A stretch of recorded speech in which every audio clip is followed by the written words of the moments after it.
Hello पिला माने welcome to your Lopa classes. आज आमे तम नवम श्रेणी भूगोल बहिरु तृतीय अध्याय जलवायु विषय रे अध्ययन करिबा। आमे यार पूर्व क्लास रे द्वितीय अध्याय भारतर नदी विषय रे पढ़िथिले। तमे माने जदि से क्लास टी करिना हो ताहले निश्चित रूपे जाई करि दियो। आज आमे तृतीय अध्याय जलवायु विषय रे पढ़िबा। आज आमे जलवायुर नियामक, भारत रे जलवायुर नियामक, वायुर चाप और वायुर प्रवाह, वायुर चाप और भूपृष्ठर प्रवाह, मौसुमी वायुर प्रवाहर कारण, मौसुमी वायुर आगमन और प्रत्यावर्तन विषय रे वर्णना करिबा। तो चलो पिला माने स्टार्ट करिबा। अस्ममंडल, बारीमंडल, वायुमंडल और जैवमंडल को नहीं पृथ्वीर भूमंडल गठित। एही चारि गोटी मंडल परस्पर उपरे निर्भरशील। पृथ्वी चारि पाखरे घेरी रहिथिबा वायुर आस्तरण को वायुमंडल कुहा जाए। वायुमंडल रे सबु बेले अनेक प्रकारर परिवर्तन देखा जाए। केतेबेले वायु उष्ण होई थाए तो केतेबेले शीतल, केतेबेले आर्द्र तो केतेबेले शुष्क एवं केतेबेले मृदु तो केतेबेले गतिशील। सेहीपरि वायुमंडलर उत्तापर मध्य ह्रास वृद्धि घटी थाए। कौनसी स्थानर निर्दिष्ट समयर वायुमंडलर अवस्था को पाग कुहा जाए। आउ थरे कहूची, कौनसी स्थानर निर्दिष्ट समयर वायुमंडलर अवस्था को पाग कुहा जाए। पिला माने पाग को बुझिया पई आमे किछि एग्जांपल नै जिबा। धरि नियो गोटिए स्थान रे जोर से खरा होउची, त आमे कोन कहबा, पागटी गरम अछि, किंतु तार घंटे परे जदि जोर से वृष्टिपात हैला आमे कोन कहबा, आमे कहबा जे एबे वर्षा पाग करिछि। तो पिला माने देखो घंटे पूर्वरु खरा करूथिला, सेतेबेले आमे कोन कहिले जे पागटी गरम अछि, किंतु घंटे भितरे मेघ आसी जोर से जदि वर्षा कला आमे कोन कहंती जे पागटी वर्षा पाग करिछि।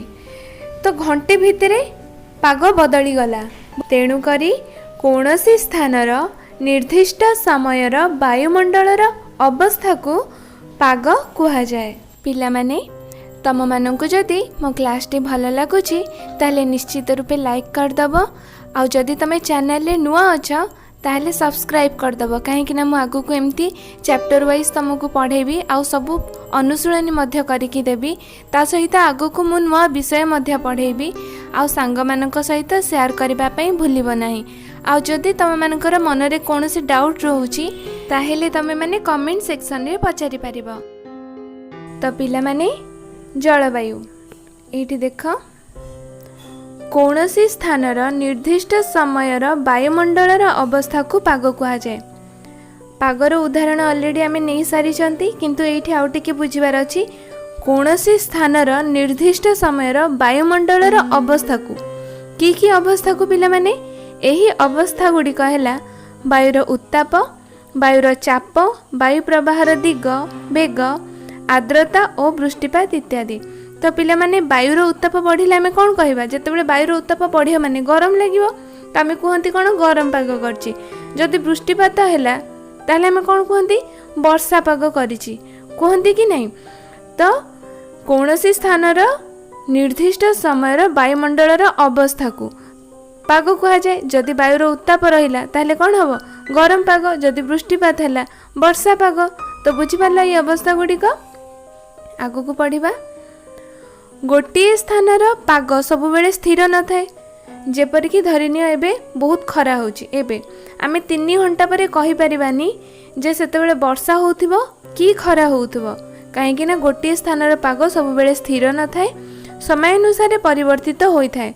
सकाळे आकाश परिष्कार थाई भल पागर सूचना देउथिबा बेले संध्या बेलको घड़घड़ी सह वर्षा होई थाए।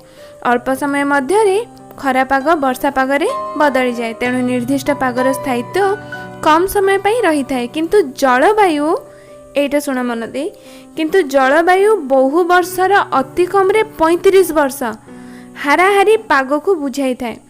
बहुत पिला अछंती से माने जलवायु आ पागर पार्थक्य जानी पारंती नहीं। से माने भाबंती पाग जहा आ जलवायु सेया, माने आज धन्य एबे वर्षा पाग करिछि कि गरम पाग करछि से माने ताकू ही जलवायु भाबी दियंती। पिला माने पाग आ जलवायु पूरा पूरी अलगा अटे। पाग तो निर्दिष्ट समयर किंतु जलवायु होछि अति कम 35 वर्ष हाराहारी पाग को, माने 35 वर्षर हाराहारी पाग को बुझाई थाए। तो आमे जलवायु जदि तुम परिभाषा पढ़ जे जलवायु क्या कहुए तुम कौन लिख, कौनसी विस्तृत अंचलर दीर्घ समय पाणीपागर हाराहारी अवस्था को, कौन पाणीपागर हाराहारी अवस्था को जलवायु कहुए। दीर्घ समय माने आमे इठी जानिले केते अति कम 35 वर्ष है, अति कम 35 वर्ष हाराहारी पाग को जलवायु बुझाई थाए। तो तुम कौन लिख जे कौनसी विस्तृत अंचलर दीर्घ समय पाणीपागर हाराहारी अवस्था को जलवायु बोली कहुए। यह शीघ्र बदले नहीं, अनेक वर्ष धरी गोटे अंचल में गोटे प्रकार जलवायु देखा जाए। क्लियर पिले, आगु को पढ़िबा। जलवायुर उपादान गुड़िक हेउछि वायुर उत्ताप, वायुर चाप, वायु प्रवाह, वायुर आर्द्रता और वृष्टिपात। तुम ये सर्ट क्वेश्चन पढ़ी पारे। जलवायुर उपादान गुड़िक कौन कौन तुम कौन लिख, वायुर उत्ताप, वायुर चाप, वायु प्रवाह, वायुर आर्द्रता और वृष्टिपात। बहुत सहज पिले, वायुमंडल रे उपादान गुड़िकर ह्रास वृद्धि सर्वदा लगी रही थाए। किपरि देख, केतेबेले वायुर उत्ताप बढ़ी जाए थाए तो केतेबेले वृष्टिपात होता है। एटा गोटे गोटे उपादान ना। तो वायुर उत्ताप केतेबेले बढ़ी जिवो तो केतेबेले वृष्टिपात होतुव, केतेबेले वायुर चाप बढ़ी जिवो तो केतेबेले वायुर प्रवाह अधिक मात्रा रे होतुव, केतेबेले वायुर आर्द्रता मध्य अधिक होई जिवो किंबा कम होई जिवो। तो एई भली भाबे उत्ताप कम बेसी, वृष्टिपात कम बेसी, वायुर चाप कम बेसी होई थाए। तो वायुमंडल रे उपादान गुड़िकर ह्रास वृद्धि सर्वदा लगी रही थाए। तो जलवायुर उपादान गुड़िक हेउछि कौन कौन, वायुर उत्ताप, वायुर चाप, वायु प्रवाह, वायुर आर्द्रता और वृष्टिपात। तुम जदि तुम क्वेश्चन पढ़िब जे जलवायुर उपादान गुड़िक कौन कौन एटा लिखिदेव।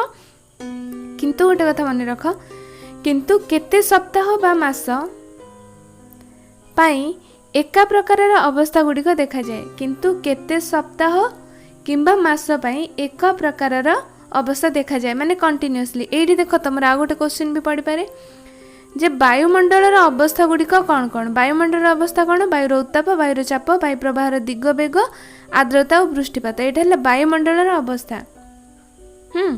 आटा आम कौन पढ़ले, जलवायुर उपादान। जिते तुम जब क्वेश्चन पढ़ो जे जलवायुर उपादान कौन कौन, वायुमंडल अवस्था गुड़िक कौन कौन, तो ये मन रखिले सीना से तुम ठीक आंसरटा दे पारिबो। पिला माने किंतु केते सप्ताह बा मास पाई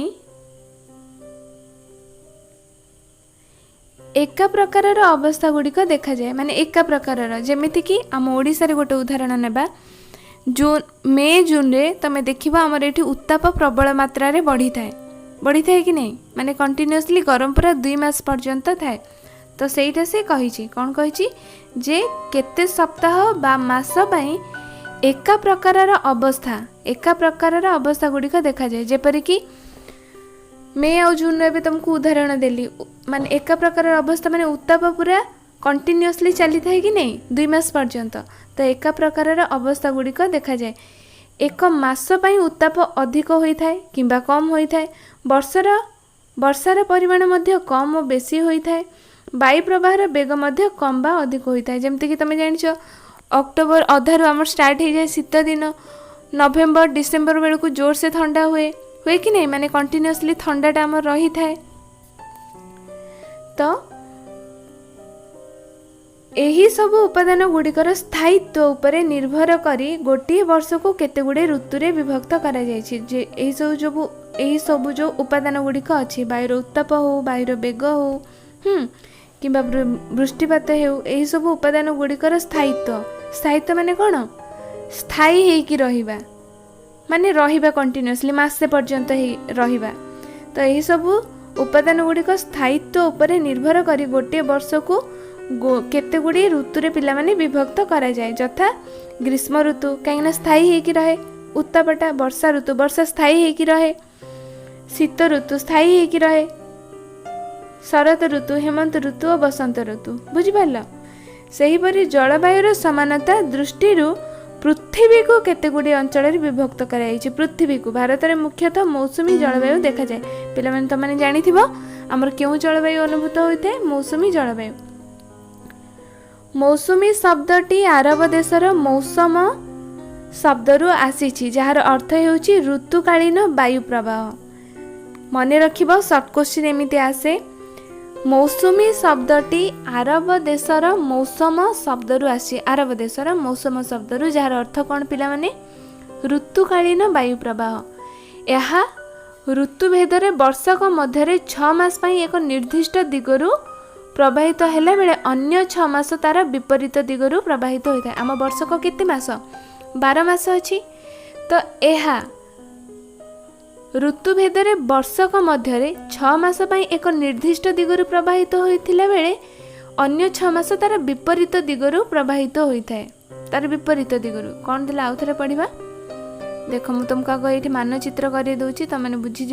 मानचित्र ना तुमने किसी बुझीपारे। यहाँ हूँ भारत, यहाँ उत्तर, यहाँ दक्षिण, यहाँ पूर्व, यहाँ पश्चिम। आ तो बार बार कही उत्तर दक्षिण पूर्व पश्चिम, उत्तर पूर्व दक्षिण पूर्व, दक्षिण पश्चिम, उत्तर पश्चिम, ये सब मन रख ना तुम भूगोलर अधा जिनस ही जापर। मौसुमी शब्दटी आरब देशर मौसम शब्द आसी मन रहा, जार अर्थ हो कौन ऋतुकालीन वायु प्रवाह। यह ऋतुभेदरे वर्षक मध्य 6 मास है एक निर्दिष्ट दिगरू प्रवाहित है बेले अन्य 6 मास तार विपरीत दिगरू प्रवाहित होता है।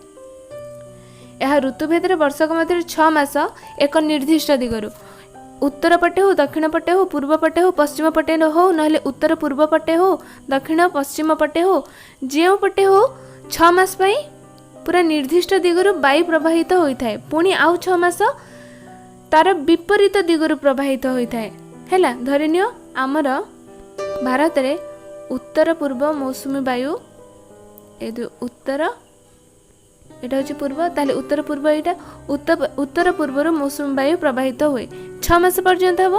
तापर तार विपरीत दिग यहाँ दक्षिण, यहाँ पश्चिम, ताले दक्षिण पश्चिम तार विपरीत दिग है कि नहीं। 6 मास जदि यही पटु आसला ताले 6 मास तार विपरीत दिगरू आसब। यहाँ मुझे तुमको उदाहरण हिसाब से बुझेली, आग को पढ़ा या विषय एक्सप्लेन करी। दक्षिण एवं दक्षिण पूर्व एशिया मध्य मौसुमी जलवायु देखा जाए। पिला माने दक्षिण एवं दक्षिण पूर्व एशिया मध्य मौसुमी जलवायु देखा जाए। पिला माने गोटे कथा मन रखिबो, तमे माने ज्योग्राफी को मुखस्थ करने पे बेसी चेष्टा करनी। कौ जिनस गुड़ा मुखस्थ कर धरिनिय नाम दि जाइए, जगार नाम दि जाइए, कौ कौ जगार क्यों क्यों पशु मान देखा जाए सेटा, आउ क्यों क्यों नदी बंध, ये सब नाम गुड़ाक तुम मुखस्थ कर।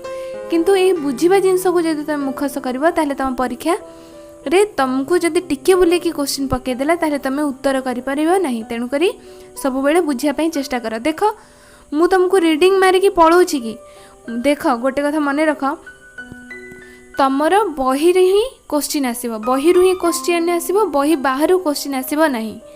तेणुक मु तुम मानक बही ही पूरा गोटे लाइन बाय लाइन बुझाऊँगी। मु चाहिए तुमको रीडिंग मारिकी पढ़ाई आसता। रीडिंग मारिबा द्वारा कौन हम, तुम माइंड रे सेगुड़ा को पशबनी, तुम मुखस्थ कर से जिनस। मु तुमको डिटेल्स बुझाऊँगी एइथिपाई कि तुम माइंड रे सेटा रहीजिव, तुम बुझीगल, आउ तुमको मुखस्थ करने को पड़ो ना। तेणुक पिलामाने ज्योग्राफी गोटे एमती जिनस जोटा कि मुखस्थ नुह, बेसी बुझा आवश्यक। जमती देख यहाँ हूँ गोटे स्थान है, यहाँ हूँ उत्तर, यहाँ हूँ दक्षिण, यहाँ हूँ पूर्व, आईटा हूँ पश्चिम। ताहले देला कौन दक्षिण एवं दक्षिण पूर्व एशिया रे। धन्य यहाँ हूँ एशिया। तो दक्षिण आम जानते कौन तलपटा दक्षिण, तो यहाँ है दक्षिण एवं दक्षिण पूर्व एशिया। दक्षिण पूर्व एशिया गोटा, पूर्व जदि यहाँ है ताहले दक्षिण पूर्व कौटा हम, यहाँ हम कि नहीं, यही स्थान को कह कि नहीं। तो दक्षिण एवं दक्षिण पूर्व एशिया मध्य मौसुमी जलवायु देखा जाए। एबे कह तुम एमती डायग्राम कर पढ़ी सारा तुम आ भूल कि तुम जदि प्रश्न रे पकेदब एशियार केउं स्थान रे मौसुमी जलवायु अनुभूत हुए तुम कौन लिख तोर माइंड रे थिबो जे एशियार तो दक्षिण और दक्षिण पूर्व पटे अनुभूत हुए मुखस्थ कले ये तुम मन पड़ता कि नहीं कि तुम ये चित्र मध्यम बुझीगल तुम आ मुखस्थ करने को पड़ोनी आराम से मन रही कि एग्जाम पाखरे भी तुमको बेसी मुखस्थ करने को पड़ोनी जदि एबे भी तुम भल भाव बुझी जाइथिबो ताहेले खाली वन्स तुम टी केते पढ़ीदेले रिवाइज करदेले तुम मन ही रही तेणुक तुमने सब बुझापी चेष्टा कर आउ गोटे कथा ता सहित तुम कहूँ तुम एग्जाम रे सब चैप्टर भलरे सेम वैल्यू देकी पढ़ कहीं कहल तुम जिते 10th क्लास पास आउट हम तुमको जिते कौ कॉलेज रे तुम +2 एप्लाय कर रेभेन्सा हो बाणीविहार हो भल भल कॉलेज जिते एप्लाय कर से तुमको कहबनी जे तुम मैथ रे केते परसेंटेज रखीच हिंदी रे केते परसेंटेज रखीच ज्योग्राफी रे केते परसेंटेज रखीच इंग्लिश रे केते परसेंटेज रखीच से तुम होल मार्क देखिबो तुम देखिबो जे 100% तुम केते परसेंट अच्छी है तुम जदि 100% धरी नियो तुम हाईएस्ट जाइए रेभेन्सा रे एथर 85% पिलांकु से नहीं साइंस रे तो तुम जदि 100 ରୁ 90% रही ताहले रेभेन्सा तुमको नहीं जीव जेतेबेले कि तुम जस्ट पास क्लास मैथ रे 35 मार्क आनिकी करिथा बाकी तुम सबुथिरे 90 एबव अच्छी बुझिपार तुम जो सब्जेक्ट अच्छी धरिनिया 6टा सब्जेक्ट अच्छी 6टा सब्जेक्ट तुम मैथ जदि खराब हुए ताहले तो जदि तुम मैथ रे 35 अच्छी बाकी सब्जेक्ट तुम 90 एबव अच्छी ताहले तुमको से कॉलेज पचारिबनी जे तुमर मैथ रे 35% अच्छी मु तुमको नेबिनी सेमिति केबे भी कहबनी ता पई सब सब्जेक्ट समान ताकू परसेंटेज दरकार तार तुमर जदि भल परसेंटेज रहिला कॉलेज तुमको नहीं जीव तेणु करी सब सब्जेक्ट इंपोर्टेंट सेम वैल्यू देकी पढ़ गोटे को पूरा बेसी इंपोर्टेंस देकी तुम जदि अन्य आड़े कमे देबो ताहले तुमर 10th एग्जाम खराब हम आ तुम भल कॉलेज रे मध्य पढ़ी पारिबनी तो यही जिनसटा समस्त बुझी न थांती गार्डियन माने मध्य मु देखिछि गोटे गोटे स्पेसिफिक सब्जेक्ट को कहबे एटा को पढ़ सेटा भूल अटे हाँ ताको इंपोर्टेंस दियो किंतु ता सहित सब जिनस को सब बुक को इंपोर्टेंस दियो कहीं ना एगुड़ा को सेम ही वैल्यू अछि पिला माने सब बुक रो सेम वैल्यू अछि तुम मान को सब बुक पूरा मन देकी पढ़ा को पड़ो ज्योग्राफी जदि पढ़ुच एमती पढ़ 90% एबव रख मैथ पढ़ुच 90% एबव रख हिंदी पढ़ुच 90% एबव रख संस्कृत पढ़ुच 90% एबव रख कि साइंस पढ़ुच 90% एबव रख एटा हूँ तार ट्रिक्स तो बुझल दक्षिण एवं दक्षिण पूर्व एशिया रे मध्य मौसुमी जलवायु देखा जाए भारत में गोटे प्रकार जलवायु अनुभूत हेउथिले मध्य उत्ताप और वृष्टिपातर परिमाण सबुठारे समान हुए तो पिला माने भारत में गोटे प्रकार जलवायु अनुभूत हेउथिले मध्य उत्ताप और वृष्टिपात परिमाण सबुठारे समान न थाए केउठारे अधिक उत्ताप थिला बेले केउठारे कम उत्ताप थाए केउठारे अधिक वृष्टिपात थिला बेले आउ कोठारे कम उत्ताप एवं वृष्टिपात कोन सबुठारे समान न थाए केउठारे उत्ताप कम थाए तो केउठारे उत्ताप बेसी थाए जेपरि कि ग्रीष्म ऋतु रे राजस्थान मरुभूमि रे केतेक अंचल रे उत्ताप 50 डिग्री सेल्सियस होइथाए केते 50 डिग्री सेल्सियस होता है किंतु से भाव में जब आम कंप्रोमाइज करवा सॉरी से जदि आम ओडिशा सहित कंपेयर करवा ताहले ओडिशा से केते थाए आमर 40 ରୁ 45 भितर थाए आ ओडिशा रे आमर किछि किछि स्थान रे मध्य कोठी 35 डिग्री थाए तो कोठी 30 डिग्री थाए तो कोठी 41 डिग्री थाए तो कोठी 32 डिग्री मध्य थाए एही भली भाव में कोन पार्थक्य देखा देई थाए समान जलवायु अनुभूत हेले मध्य सही परि शीत ऋतु रे थिरुअनंतपुरम रे उत्ताप 20 डिग्री सेल्सियस थिला बेले शीत ऋतु रे हैला थिरुअनंतपुरम रे जदि 20 डिग्री सेल्सियस थाए सेते बेले जम्मू और काश्मीर ड्रास ठारे केते जम्मू और काश्मीर ड्रास ठारे -45 डिग्री सेल्सियस होता है तो तुम ये प्रश्न रे पढ़ी पारे जे शीत ऋतु रे थिरुअनंतपुरम रे उत्ताप 20 डिग्री सेल्सियस थिबा बेले जम्मू और काश्मीर ठारे केते थाए तुम केते लिखिबो जम्मू काश्मीर ड्रास ठारे केते थाए तुम कोन लिखिबो जम्मू काश्मीर ड्रास ठारे -45 डिग्री सेल्सियस होता है समुद्र ठारू दूर रे अवस्थित थिबा स्थान गुड़िकर दिन राति मध्य उत्तापर तारतम्य अधिक थाए एटा पिला माने बुझे पई ट्राई करो समुद्र ठारू दूर रे अवस्थित थिबा स्थान गुड़िकर दिन राति मध्य उत्तापर तारतम्य अधिक थाए समुद्र निकट रे अवस्थित थिबा स्थान गुड़िकर उत्तापर तारतम्य अति कम एतिकी बुझिया पई एबे हमकु 2 मिनिट लागिबो तेणु करे तमे माने पूरा मन देकी सुनो एटा तमे मानकु बुझिया पई पड़िबो कहीं आगो को या विषय मध्य बहुत किछि देइछि माने एइटा को नेकी बहुत देइछि समुद्र पाख एवं समुद्र दूर। तो चलो आमे बुझिबा। तो पिला माने समुद्र ठारू दूर रे अवस्थित थिबा स्थान गुडिकर दिन राति मध्य उत्तापर तारतम्य अधिक थाए। तो धरिनियो एइटा होछि समुद्र। समुद्र ठारू दूर रे अवस्थित थिबा स्थान गुडिक दिन राति मध्य उत्तापर तारतम्य अधिक थाए। उत्तापर तारतम्य अधिक थाए जेतेबेले कि समुद्र निकट रे अवस्थित थिबा स्थान गुडिक रे उत्तापर तारतम्य अति कम। काहेकि हेताए काहेकि ना पिला माने धरिनियो सकाळे सूर्य उदय हेले हैला सकाळे सूर्य उदय होला परे सकाळू सूर्य किरण समुद्र उपरे पड़िबो। तमे जानिछ जल लेट रे गरम हुए एवं लेट रे ठंडा हुए। किंतु स्थलभाग जल्दी गरम हुए आउ जल्दी ठंडा हुए। पार्थक्य कौन? स्थलभाग भल भाव बुझ स्थलभाग जल्दी गरम हो जाए एवं जल्दी ठंडा मध्य हो जाए किंतु जल डेरी रे गरम हुए एवं डेरी रे ठंडा हुई थाए। तो जेतेबेले सकाळु सूर्य उदय हैला सूर्यंकर किरण जल रे पड़ला तो ताकू गरम हेबा पई लेट लागिवो। तो सूर्य किरण जेतेबेले पड़िबो सेतेबेले एही समुद्र कूलरू समुद्र पाख अंचल को ठंडा पवन बहिबो कि नहीं कहीं सूर्य किरण सिना पड़ुची किंतु समुद्र जल्दी उत्तप्त होई न थाए। बुझी पारल से ठंडा थिबो तो बहुत समय पर्यंत दिन बेला से कौन करथाए ठंडा पवन ए पाख अंचल को दे थाए। किंतु जेतेबेले राति हेई जिवो समुद्र जल उत्तप्त हो जाइथिबो दिन सारा उत्ताप पाई सूर्य ठारू संध्या बेलू पूरा उत्तप्त थिबो। तो सेतेबेले कौन हम एठी जेतेबेले राति रे ठंडा हबो समुद्र कूलरू उत्तप्त पवन बही आसीबो ए पाख अंचल को। तो सेठी कौन ठंडार बेस अनुभूत हबनी। दिन बेला जदि सूर्यंकर प्रखर किरण पड़िला भी ताले समुद्र कूलरू कौन हबो एठी की ठंडा पवन बही आसीबो काहेकि ना उत्तप्त हेई नथिबो। किंतु राति बेलू जदि एठी अत्यंत ठंडा है धन्य शीत ऋतु किंतु एठी जेहेतु समुद्र उत्तप्त होइथिबो समुद्रर गरम पवन एठी बही आसी कौन करिवो से ठंडा मात्रा को कमे दबो काहेकि ना उत्तप्त थिबो। पिला माने समुद्र उपकूल ठारू दूर रे थिबा स्थान किंबा भूपृष्ठ गुडिक सूर्य किरण रे जल्दी उत्तप्त हो जाई थांती किंतु समुद्रर ठंडा पवन सेठा को पहुंची पारे नाही दिन बेला। तो सेठी कोन गरम अनुभूत होई थाए। रात्रि मध्य ताहा जल्दी से भूपृष्ठटी ठंडा हो जाए किंतु समुद्रर उष्ण वायु सेठी प्रवाहित हो पारि न थाए। किंतु समुद्र उपकूल अंचल रे पाख जेहेतु सेठारे दिन बेला गरम हेले मध्य सेठाकर समुद्र ठंडा पवन दिन बेला बही आसଥାଏ एवं राति ठंडा हेले मध्य समुद्रर उष्ण पवन सेठी को प्रवाहित होता है। तो सेठी एते तारतम्य देखा जाई न थाए।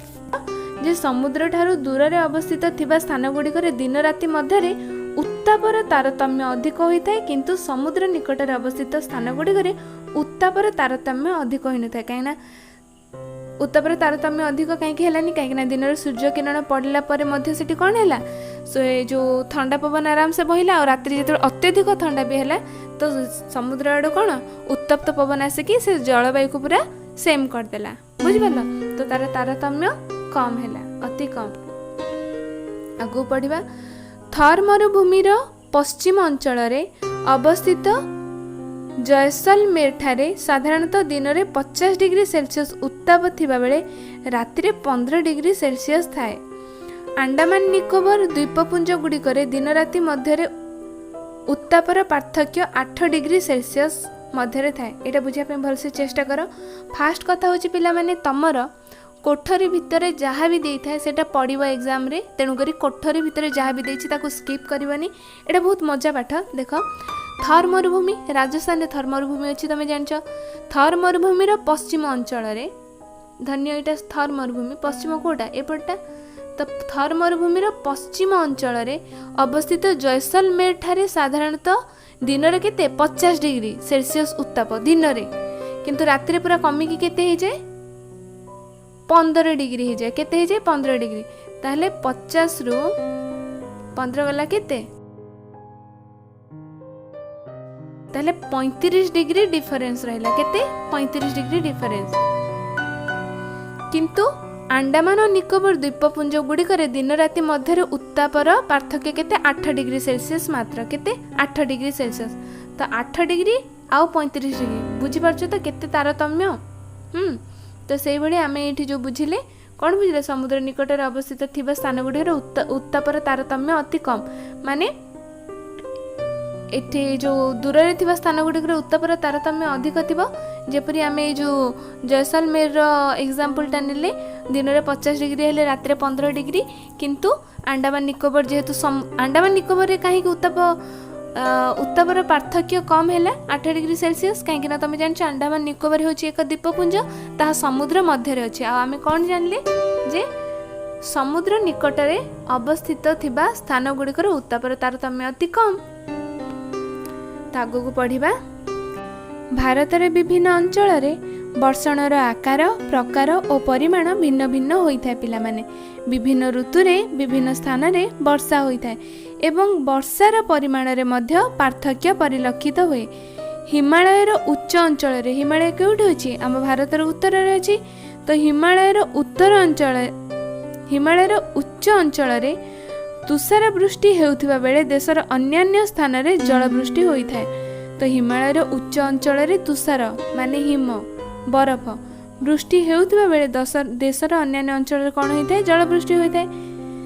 देशर उत्तर पूर्वांचल केतेक स्थान रे वार्षिक वृष्टिपात 1000 सेंटीमीटर रु अधिक होइतिला बेले लद्दाख और पश्चिम राजस्थान रे 10 सेंटीमीटर रु कम वृष्टिपात होइथाय।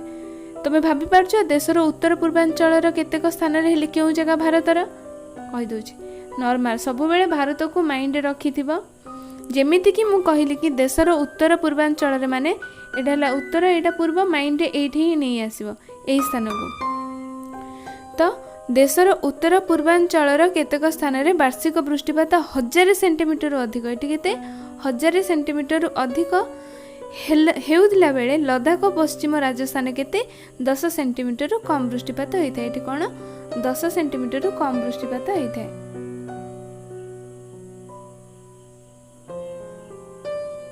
तापरे पढ़िबा देशर अधिकांश अंचल जून रु सेप्टेम्बर मास मध्य वृष्टिपात पाइथाय किंतु तमिलनाडुर केतेक स्थान करमंडल उपकूल जम्मू काश्मीर पंजाब हरियाणा हिमाचल प्रदेश दिल्ली और पश्चिम उत्तर प्रदेश आदि अंचल रे शीत ऋतु रे वृष्टिपात होइथाय बुझिपारल। तो देशर अधिकांश अंचल जून रु सेप्टेम्बर मास मध्य वृष्टिपात पाइथाय किंतु तमिलनाडुर केतेक स्थान करमंडल उपकूल जम्मू काश्मीर पंजाब हरियाणा हिमाचल प्रदेश दिल्ली आउ पश्चिम उत्तर प्रदेश आदि अंचल रे शीत ऋतु रे कोन होइथाय वृष्टिपात होइथाय।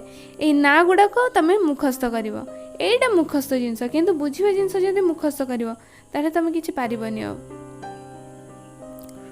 उपकूल अंचल गुड़िकरे गोटे ऋतु रे आउ गोटे ऋतु मध्य थिबा तापमात्रार पार्थक्य खूब कम। तो उपकूल अंचल गुड़िकरे गोटे ऋतु आउ गोटे ऋतु मध्य थिबा तापमात्रार पार्थक्य खूब कम एटा तुम बुझी सारछ कहीं पूर्व जो समुद्र उपकूलर तुमको एग्जांपल दौली कहीं सूर्यंकर किरण दिन बेले जितेबाला समुद्र उपकूलवर्ती अंचल पड़े से जल्दी उत्तप्त हेले सूर्य ये जो समुद्र ठंडा पवन बही आसए और राति जितेबाला ठंडा भी होता समुद्र उपकूलवर्ती अंचल तो से कौन समुद्र पानी गरम थाए तो सेठू उष्ण वायु प्रवाहित होता है से कौन हुए तापमात्रा पार्थक्य खूब कम। सेहीपरि दैनिक तापमात्रा मध्य विशेष ह्रास वृद्धि घटी न थाए मात्र अभ्यंतरीण अंचल दैनिक तापमात्रा रे अधिक पार्थक्य देखा जाए एटा आमे बुझी सारछंती। शीत ऋतु एवं ग्रीष्म ऋतुर उत्ताप मध्य बहुत पार्थक्य देखा दिए। तमे जानिछ शीत ऋतु केते शीत लगे आ ग्रीष्म ऋतु केते गरम लगे तो पार्थक्य देखा जाए। उत्तर रे अवस्थित थिबा समतल अंचल रे समतल वृष्टिपात पूर्वर पश्चिम को क्रमशः ह्रास पाए। कौन पूर्व को पश्चिम को क्रमशः ह्रास पाए कहीं या पूर्व मानचित्र देखिली पूर्व ये जो उत्तर पूर्व 1000 सेंटीमीटर है बेलू जो पश्चिम आड़े जो थर मरुभूमि अच्छी लद्दाख अच्छी से केते होता 10 सेंटीमीटर तो से उत्तर में अवस्थित थिबा समतल अंचल वृष्टिपात पूर्वर उत्तर को पश्चिम को क्रमशः कौन होता है ह्रास पाई था। उत्ताप और वृष्टिपातर तारतम्य हेतु लोक मानकर खाद्य पेय वस्त्र बासगृह और जीवन यापन प्रणाली रे पार्थक्य परिलक्षित होता है। पिले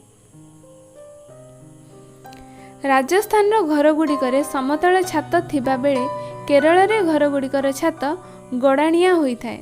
ତ ରାଜସ୍ଥାନର ଘରଗୁଡ଼ିକରେ ସମତଳ ଛାତ ହୋଇଥିଲା ବେଳେ କେରଳର ଘରଗୁଡ଼ିକ କ'ଣ ଗଡ଼ାଣିଆ ହୋଇଥାଏ। ଥର୍ ମରୁଭୂମିର ଅଧିବାସୀମାନେ ସୂତା ତିଆରି ଢିଲା ପୋଷାକ ବ୍ୟବହାର କରୁଥିବା ବେଳେ ଜମ୍ମୁ ଓ କାଶ୍ମୀର ଲୋକମାନେ ପଶମ ବସ୍ତ୍ର ବ୍ୟବହାର କରିଥାନ୍ତି, କାହିଁକିନା ଜମ୍ମୁ କାଶ୍ମୀରରେ ଥଣ୍ଡା ଅଧିକ, ରାଜସ୍ଥାନରେ ଅଧିକ ଗରମ। ଜଳବାୟୁର ନିୟାମକ। ସାଧାରଣତଃ ଜଳବାୟୁ 10 ଗୋଟି ନିୟାମକ ଦ୍ୱାରା ପ୍ରଭାବିତ ହୁଏ। ପିଲାମାନେ ସାଧାରଣତଃ ଜଳବାୟୁ 10 ଗୋଟି ନିୟାମକ ଦ୍ୱାରା ପ୍ରଭାବିତ ହୁଏ। କ'ଣ? ସେଗୁଡ଼ିକ ହେଲା ଅକ୍ଷାଂଶ, ଉଚ୍ଚତା, ସମୁଦ୍ରଠାରୁ ନିକଟବର୍ତ୍ତିତା, ବାୟୁ ପ୍ରବାହର ଦିଗ, ମୃତ୍ତିକା, ଅରଣ୍ୟ, ସାମୁଦ୍ରିକ ସ୍ରୋତ, ବୃଷ୍ଟିପାତ, ପର୍ବତର ଅବସ୍ଥିତି ଏବଂ ଭୂମିର ଢାଲୁ। ଏହାକୁ ସହଜରେ ମନେ ରଖିବା ପାଇଁ ଲେନ୍ସ ଫର୍ମସ୍ ବୋଲି କୁହାଯାଏ। କାହିଁକିନା ଏଇଠି ଦେଖ ଅକ୍ଷାଂଶ ଲାଟିଟ୍ୟୁଡ୍, ଉଚ୍ଚତା ଆଲ୍ଟିଟ୍ୟୁଡ୍, ସମୁଦ୍ର ନିକଟବର୍ତ୍ତିତା ନିୟରେଷ୍ଟ ଟୁ ସି, ବାୟୁ ପ୍ରବାହର ଦିଗ ଡିରେକ୍ସନ୍ ଅଫ୍ ୱାଇଣ୍ଡ, ମୃତ୍ତିକା ସଏଲ୍, ଅରଣ୍ୟ ଫରେଷ୍ଟ, ସାମୁଦ୍ରିକ ସ୍ରୋତ ଓସେନ୍ କରେଣ୍ଟ, ବୃଷ୍ଟିପାତ ରେନଫଲ୍, ପର୍ବତର ଅବସ୍ଥିତି ମାଉଣ୍ଟେନ୍ସ ଏବଂ ଭୂମିର ଢାଲୁ ସ୍ଲୋପ୍ ଅଫ୍ ଦ ଲ୍ୟାଣ୍ଡ। ତ ଲାଟିଟ୍ୟୁଡ୍ରେ ଏଲ୍ ଅଛି, ଆଲ୍ଟିଟ୍ୟୁଡ୍ରେ ଏ ଅଛି, ସମୁଦ୍ରଠାରୁ ନିକଟବର୍ତ୍ତିତା ନିୟରେଷ୍ଟ ଏନ୍ ଅଛି। ତ ସବୁଥିର ଫର୍ଷ୍ଟ ଲେଟର ଏଲ୍, ଏ, ଏନ୍, ତାପରେ ହେଉଛି ଡି, ଏସ୍, ଏଫ୍, ଓ ଏଭଳି ଆସି କ'ଣ ହେଇଛି ଲେନ୍ସ ଫର୍ମସ୍ ହେଇଛି। ପୃଥିବୀର ଆକାର ଯୋଗୁଁ ସୌରଭିତାପ ସବୁ ସ୍ଥାନରେ ସମାନ ଭାବରେ ଅନୁଭୂତ ହୁଏ ନାହିଁ। ଅକ୍ଷାଂଶ ଅନୁସାରେ ବିଷୁବରେଖାଠାରୁ ଉତ୍ତର ଓ ଦକ୍ଷିଣ ମେରୁ ଆଡ଼କୁ ସୌରଭିତାପ କ୍ରମଶଃ ହ୍ରାସ ପାଇଥାଏ। ସୌରଭିତାପର ହ୍ରାସ ବୃଦ୍ଧି ଅନୁସାରେ ବିଭିନ୍ନ ସ୍ଥାନର ତାପମାତ୍ରାରେ ମଧ୍ୟ ହ୍ରାସ ବୃଦ୍ଧି ଘଟିଥାଏ। ଏଇଟା ହେଉଛି ପୃଥିବୀ, ଯଦି ଏଇଟା ହେଉଛି ବିଷୁବରେଖା, ତାହେଲେ ଦେଇଛି କ'ଣ? ପୃଥିବୀର ଆକାର ଯୋଗୁଁ ସୌରଭିତାପ ସବୁ ସ୍ଥାନରେ ସମାନ ଭାବରେ ଅନୁଭୂତ ହୁଏ ନାହିଁ। ଅକ୍ଷାଂଶ ଅନୁସାରେ ବିଷୁବରେଖାଠାରୁ ଉତ୍ତର ଓ ଦକ୍ଷିଣ ମେରୁ, ଏଇଟା ହେଉଛି ଉତ୍ତର ମେରୁ, ଏଇଟା ହେଉଛି ଦକ୍ଷିଣ ମେରୁ। ତ ଉତ୍ତର ଓ ଦକ୍ଷିଣ ମେରୁ ଆଡ଼କୁ ସୌରଭିତାପ କ୍ରମଶଃ ହ୍ରାସ ପାଇଥାଏ। ସୂର୍ଯ୍ୟଙ୍କର କିରଣ କିମ୍ବା ଉତ୍ତାପ ହ୍ରାସ ପାଇ ପାଇ ଯାଇଥାଏ। ସୌରଭିତାପର ହ୍ରାସ ବୃଦ୍ଧି ଅନୁସାରେ ବିଭିନ୍ନ ସ୍ଥାନର ତାପମାତ୍ରାରେ ମଧ୍ୟ ହ୍ରାସ ବୃଦ୍ଧି ଘଟିଥାଏ। ତେଣୁ ବିଷୁବରେଖା ଅଞ୍ଚଳରେ ଉତ୍ତାପ ସବୁଠାରୁ ଅଧିକ ହୋଇଥାଏ। ତ ଏ ବିଷୁବ ଅଞ୍ଚଳରେ କ'ଣ ଉତ୍ତାପ ସବୁଠାରୁ ଅଧିକ ହୋଇଥାଏ ଏବଂ ମେରୁ ଅଞ୍ଚଳରେ ଉତ୍ତାପ ସବୁଠାରୁ କମ୍ ହୋଇଥାଏ। କାହିଁକିନା ବିଷୁବରେଖାଠାରୁ ଯଦି ଉତ୍ତରକୁ ଯିବା ଏବଂ ଦକ୍ଷିଣକୁ ଯିବା ତାହେଲେ ଉତ୍ତର ଏବଂ ଦକ୍ଷିଣ ପଟେ କ'ଣ ସୌରଭିତାପ କମି କମି ଯାଇଥାଏ। ତେଣୁକରି ମେରୁ ଅଞ୍ଚଳରେ ଉତ୍ତାପ ସବୁଠାରୁ କମ୍ ହୋଇଥାଏ। ବିଷୁବରେଖା ଆଡ଼ୁ ମେରୁ ଆଡ଼କୁ ଉତ୍ତାପ କ୍ରମଶଃ ହ୍ରାସ ପାଇଥାଏ। ସମୁଦ୍ର ପତନ ଠାରୁ ଉଚ୍ଚତା ଅନୁସାରେ ତାପମାତ୍ରା କମିଥାଏ। ସମୁଦ୍ର ପତନ ଠାରୁ ଉଚ୍ଚତା ଅନୁସାରେ କ'ଣ ହେଇଥାଏ? ତାପମାତ୍ରା କମିଥାଏ। ତେଣୁ ଗ୍ରୀଷ୍ମ ଋତୁରେ ପର୍ବତ ଉପରେ ଥଣ୍ଡା ଲାଗେ, କାହିଁକିନା ଉଚ୍ଚତା ଅନୁସାରେ ତାପମାତ୍ରା କମିଥାଏ। ତ ଗ୍ରୀଷ୍ମ ଋତୁରେ ପର୍ବତ ଉପରେ କ'ଣ ଲାଗିବ? ଥଣ୍ଡା ଲାଗିବ। ବାୟୁର ଘନତ୍ୱ ମଧ୍ୟ ଉଚ୍ଚତା ଅନୁସାରେ କମିଥାଏ। ଆମେ ଯେତେ ଉପରକୁ ଯିବା ତାହେଲେ ବାୟୁର ଘନତ୍ୱ ସେତେ କମି କମି ଯିବ। ଅଧିକ ଉଚ୍ଚତାରେ ବାୟୁ ପତଳା ହୋଇଥାଏ। କୌଣସି ସ୍ଥାନର ଚାପ ଏବଂ ବାୟୁ ପ୍ରବାହ ସାଧାରଣତଃ ଅକ୍ଷାଂଶ ଉଚ୍ଚତା ଉପରେ ନିର୍ଭର କରିଥାଏ। ପିଲାମାନେ ଏଇଟା ସର୍ଟ କୋଶ୍ଚିନ୍ ବି ଆସିପାରେ। କୌଣସି ସ୍ଥାନର ଚାପ ଓ ବାୟୁ ପ୍ରବାହ ସାଧାରଣତଃ କାହା ଉପରେ ନିର୍ଭର କରିଥାଏ। ତୁମେ କ'ଣ ଲେଖିବ? କୌଣସି ସ୍ଥାନର ଚାପ ଓ ବାୟୁ ପ୍ରବାହ କାହା ଉପରେ ନିର୍ଭର କରିଥାଏ? ଅକ୍ଷାଂଶ ଏବଂ ଉଚ୍ଚତା ଉପରେ ନିର୍ଭର କରିଥାଏ। ଏହାଦ୍ୱାରା ଉତ୍ତାପ ଓ ବୃଷ୍ଟିପାତ ମଧ୍ୟ ନିୟନ୍ତ୍ରିତ ହୁଏ। ପିଲାମାନେ ସମୁଦ୍ର ନିକଟରେ ଅବସ୍ଥିତ ଥିବା ସ୍ଥାନ ଗୁଡ଼ିକରେ ବେଶୀ ଥଣ୍ଡା ବା ଗରମ ଅନୁଭୂତ ହୁଏ ନାହିଁ। ଏଇଟା ଆମେ ବୁଝି ସାରିଛନ୍ତି ଚିତ୍ର ମାଧ୍ୟମରେ। କାରଣ ସମୁଦ୍ରରୁ ଆସୁଥିବା ପବନ ଏହି ସ୍ଥାନ ଗୁଡ଼ିକରେ ଉତ୍ତାପକୁ ନିୟନ୍ତ୍ରଣ କରିଥାଏ। କ'ଣ? ସମୁଦ୍ରରୁ ଆସୁଥିବା ପବନ ଏହି ସ୍ଥାନ ଗୁଡ଼ିକରେ ଉତ୍ତାପକୁ ନିୟନ୍ତ୍ରଣ କରେ। ଗ୍ରୀଷ୍ମ ଋତୁରେ ସମୁଦ୍ର ଆଡ଼ୁ ଥଣ୍ଡା ପବନ ସ୍ଥଳଭାଗକୁ ବହି ଆସୁଥିବାରୁ ଏହାର ଉତ୍ତାପ କମିଥାଏ। ସେହିଭଳି ଶୀତ ଋତୁରେ ଅପେକ୍ଷାକୃତ ଗରମ ପବନ ସମୁଦ୍ର ଆଡ଼ୁ ବହି ଆସୁଥିବାରୁ ସ୍ଥଳଭାଗର ଉତ୍ତାପ ବୃଦ୍ଧି କରିବାରେ ସହାୟତା କରିଥାଏ। ସମୁଦ୍ରରେ ଦୁଇ ପ୍ରକାରର ସ୍ରୋତ ପ୍ରବାହିତ ହୋଇଥାଏ। କ'ଣ? ଗୋଟେ ଉଷ୍ଣ ସ୍ରୋତ ଆଉ ଗୋଟେ ଶୀତଳ ସ୍ରୋତ। ଉଷ୍ଣ ସ୍ରୋତର ଉତ୍ତାପ ତାର ଚାରିପାଖରେ ଥିବା ଜଳରାଶି ଠାରୁ ଅପେକ୍ଷାକୃତ ଅଧିକ ହୋଇଥାଏ। କ'ଣ? ଉଷ୍ଣ ସ୍ରୋତର ଉତ୍ତାପ ତାର ଚାରିପାଖରେ ଥିବା ଜଳରାଶି ଠାରୁ ଅପେକ୍ଷାକୃତ ଅଧିକ ହୋଇଥାଏ। ଫଳରେ ଉଷ୍ଣ ସ୍ରୋତର ପ୍ରଭାବରେ ଉତ୍ତାପ ବୃଦ୍ଧି ଘଟିଥାଏ। ସେହିପରି ଶୀତଳ ସ୍ରୋତର उत्ताप चारिपाखरे थिबा जलराशि ठारू कम होइथाय। शीतल स्रोत पहुँचवा स्थान गुड़िकरे उत्ताप कम होइथाय कहीं धन्य समुद्र उपकूलवर्ती अंचल गुड़ाक सेठी कौन शीतल स्रोत पहुँचवा स्थान गुड़िकरे उत्ताप कम हम कहीं शीतल स्रोत पहुँची पार्ची।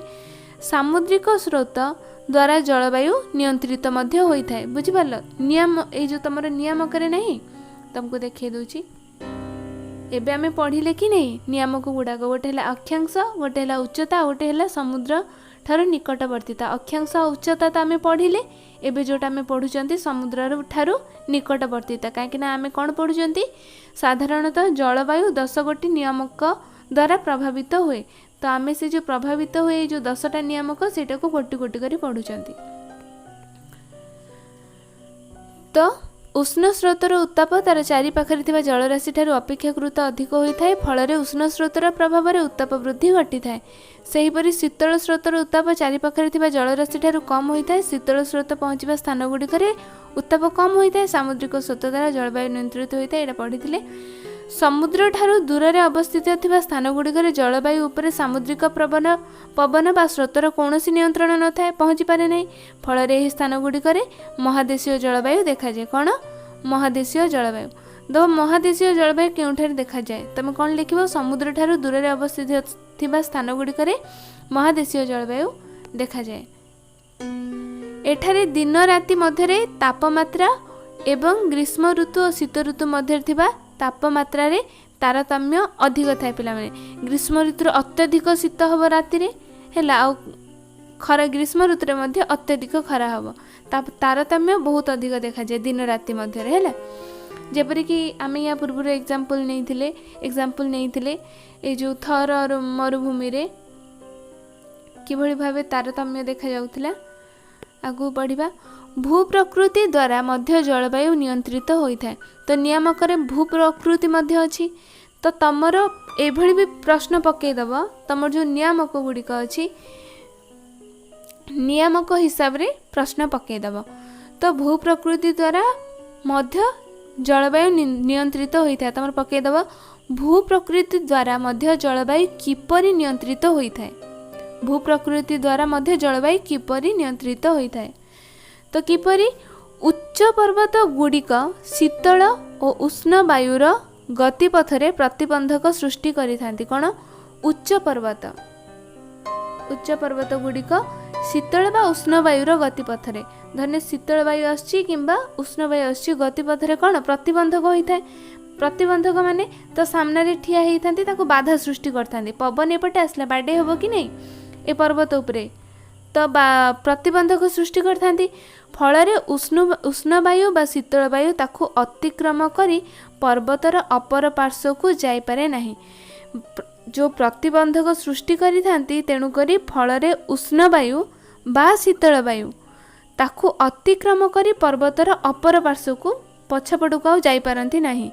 जलीय बाष्पूर्ण उष्ण वायु पूरा जलीय बाष्पूर्ण उष्ण वायु पर्वत रे बाधा पाइला परे ऊपर को उठे जिते ये पर्वत रे पवनटा बाधा पाइब से पवनटा बाधा पाइकी ऊपर को उठिब कौन जलीय बाष्पूर्ण उष्ण वायु केवल उष्ण वायु नुह कौन थी से जलीय बाष्पूर्ण उठे बाधा पाइबा हेतु यार उत्ताप बढ़ी जाए जेहेतु से जोर से पूरा आसुथब एवं पर्वत सहित माड़ हम तार कौन जलीय बाष्पूर्ण उष्ण वायु तार उत्ताप आहुरी बढ़ी जाए हैला।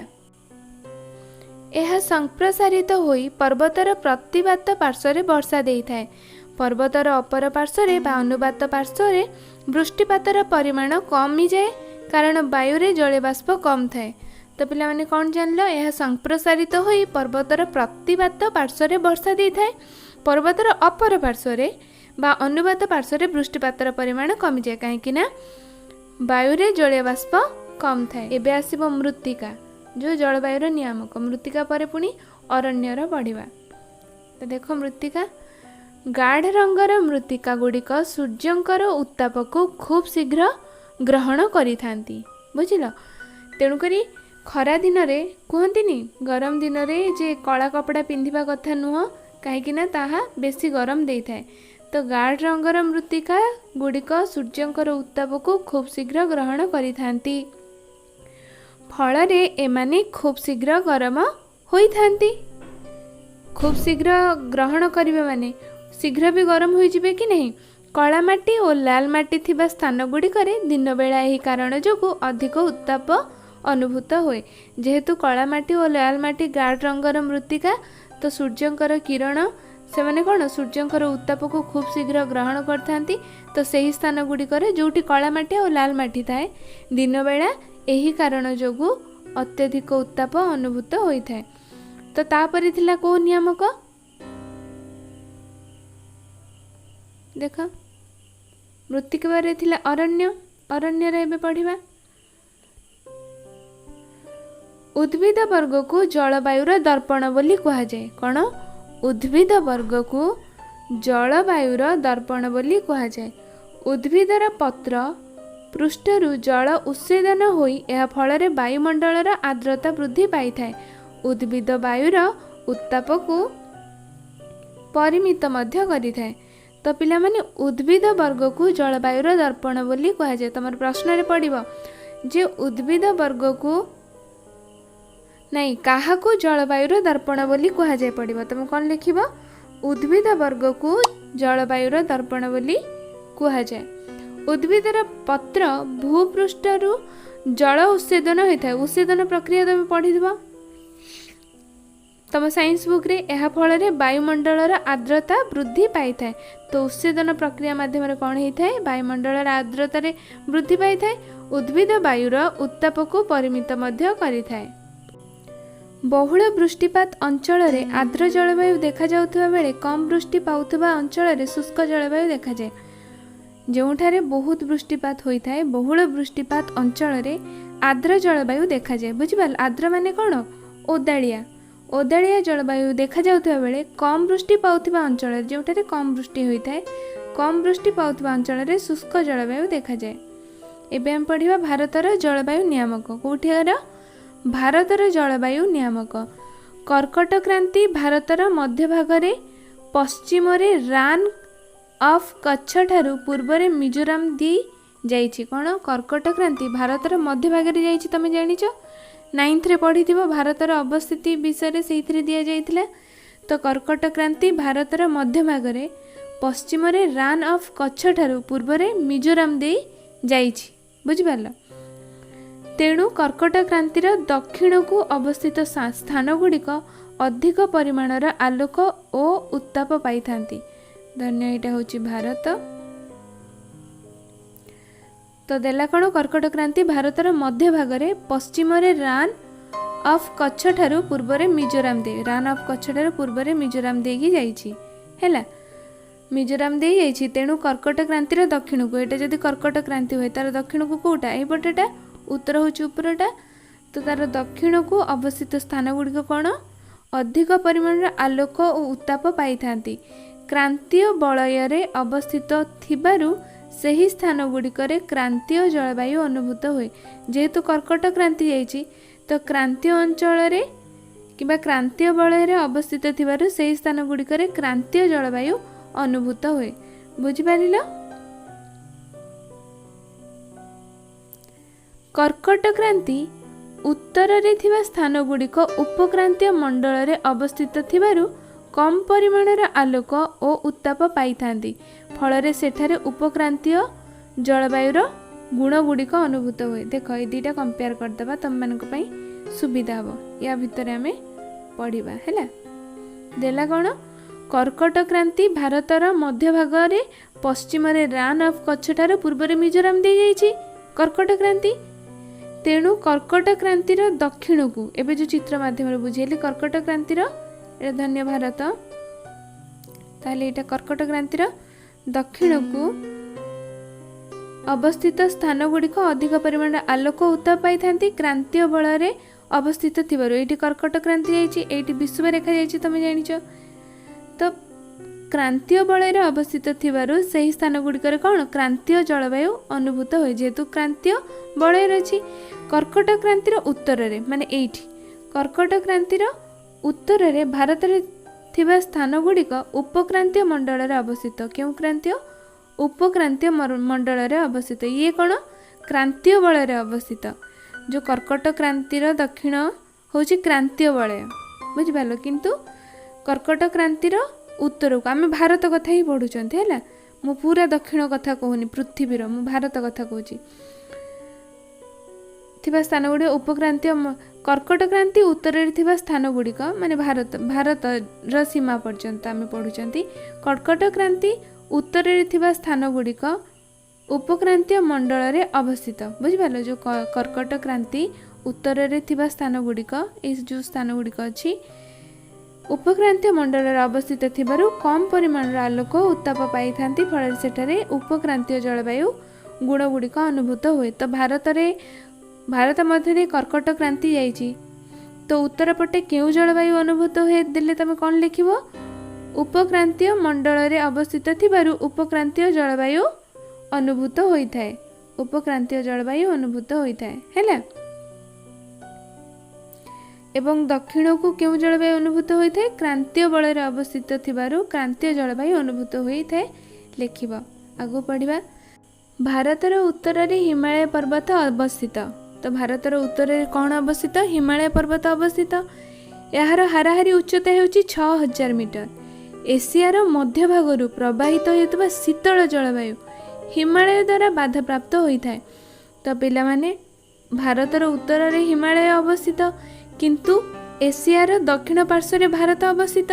तो जेतेबेले एशियार दक्षिण पार्श्व शीतल वायु प्रवाहित होइकी आम भारत आड़ को आसिला, तो आम भारतर उत्तर पटे प्रवेश करिबो कि नहीं? कहीं एशियार दक्षिण पार्श्व आम भारत अच्छी, किंतु आमर भारतर उत्तर पार्श्व कौन अच्छी? हिमालय पर्वतमाला अच्छी, जार उच्चता के 6000 मीटर। तो एशियार मध्य भागरु प्रवाहित होउतबा शीतल जलवायु हिमालय द्वारा बाधा प्राप्त होता है, बाधा पाई थाए। एही वायु हिमालय को अतिक्रम करि पारे नाही, फलरे भारतर समतल अंचल यह प्रवेश करि पारे नाही। तेणु भारतर उत्ताप शीत दिन मध्य एशिया ठारू अधिक थाए। तेणु भारतर उत्ताप शीत दिन मध्य एशिया ठारू पिला माने अधिक थाए। आ जदि हिमालय न थांता ताहले हमको आहुरी भी ठंडा लगता, कहीं हिमालय एशिया रु आसुवा ठंडा पवन को कौन करे? बाधा दे थाए, आ भारत को प्रवेश करने को दे न थाए। शीत दिन मध्य एशिया ठारू अधिक थाए, उत्ताप शीत दिन मध्य एशिया ठारू अधिक थाए एवं मध्य एशिया परी शीत दिने अधिक शीत अनुभूत हुए नहीं भारत रे। वायुर चाप और भूपृष्ठर वायु प्रवाह भारतर उत्तर पूर्व वायु प्रवाह अंचल अवस्थित। भारत उत्तर पूर्व वायु प्रवाह अंचल अवस्थित। उत्तर पूर्व वायु उपक्रांतीय गुरुचाप बलयरु पिला माने तुमको बार बार मु बुझे सारी उत्तर दक्षिण पूर्व पश्चिम, उत्तर पूर्व कोटा, उत्तर पश्चिम कोटा, दक्षिण पूर्व दक्षिण पश्चिम कोटा, यही जोटा मुझे पढ़ेबी तुम निजे ताकू डायग्राम करके बुझापी चेष्टा कर। आउ ये मुझे तुमको बतई भी दूसरी एगुड़ा कौटी कौटी पाइब। ये देती कौन? उत्तर पूर्व वायु उपक्रांतीय गुरुचाप बलयरु दक्षिण विषुवरेखा, विषुवरेखा पृथ्वीर कौटी अवस्थित तुम जानी सारी।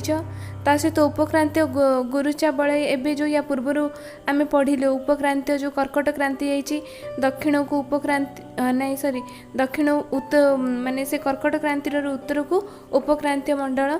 तो तुम निजे ये चित्र माध्यम बुझापी चेष्टा कर, यहाँ तुमर होमवर्क है। मु पढ़ाऊँगी तुम निजे डायग्राम कर बुझ। तो भारत उत्तर पूर्व वायु प्रवाह अंचल अवस्थित। उत्तर पूर्व वायु उपक्रांतीय उत्तर पूर्व वायु उपक्रांतीय गुरुचाप बलयरु दक्षिण रे विषुवरेखा लघुचाप बलय को प्रवाहित होता है। माइंड खराब करनी कहीं जो वायुर चाप भूपृष्ठर वायु प्रवाह एटा आम भारतर पढ़ुंट। तेणुक भारतर मानचित्र करी तारी भितर तुमने बुझापी चेष्टा कर। तो उत्तर पूर्व वायु उपक्रांतीय गुरुचाप बलय, उपक्रांतीय गुरुचाप बलय जापर दक्षिण रे विषुवरेखा लघुचाप बलय को प्रवाहित होता है। पृथ्वी घुरुथिबारु कोरियोलिस बल द्वारा ताहा पूर्व को बंकई जाइथाए हैला। पृथ्वी घुरुथिबारु कोरियोलिस बल द्वारा ताहा पूर्व को बंकई जाइथाए। एही वायु स्थल भाग दे प्रवाहित हेउथिबारु एथिरे जलीय बाष्प परिमाण खूब कम थाए। समुद्र देखी जो वायुटा प्रवाहित हो आसे से जलवायु अंश अधिक थाए किंतु स्थल भाग दे आसिले कम थाए। एथिरे जलबाष्प परिमाण खूब कम थाए तेणु भारत ये वायुरु वर्षा पाए नहीं। भारत ये वायुरु कौन वर्षा पाए नहीं। तो कोठरी मध्य प्रश्न पड़े जानिछ कोरियोलिस बल पृथ्वी घूरिबा हेतु सृष्टि होता है। कोरियोलिस बल पृथ्वी घूरिबा हेतु सृष्टि होता है। यही बल द्वारा वायु प्रवाह उत्तर गोलार्धरे दक्षिण को दक्षिण गोलार्धरे बाम को बंकई जाए। निजे डायग्राम करके बुझ यह फेरेलंक नियम कह जाए। तुम पढ़ो फेरेलंक नियम क्या कह जाए। तो ये लिख शीत ऋतु हिमालयर उत्तर में एक गुरुचाप बलय सृष्टि होता है। से ही गुरुचाप बलय समुद्र उपर सृष्टि होता लघुचाप बलय आड़ को वायु प्रवाहित हो एक यह दक्षिण दिग को प्रवाहित हुए। तो पिला माने तमे जानिछ हिमालय भारतर उत्तर में अवस्थित। पुणी ये देला कौन शीत ऋतु हिमालयर उत्तर में एक गुरुचाप बलय सृष्टि हुए। तो भारतर उत्तर में हिमालय अवस्थित पुणी हिमालयर उत्तर में एक गुरुचाप बलय सृष्टि हुए। तुम जानिछ शीत दिने एशिया महादेश जो मध्य भाग जो शीतल जलवायु बही आसता है भारत आड़ को किंतु हिमालय रे बाधा सृष्टि ही भारत भितर को आसीपारे नहीं।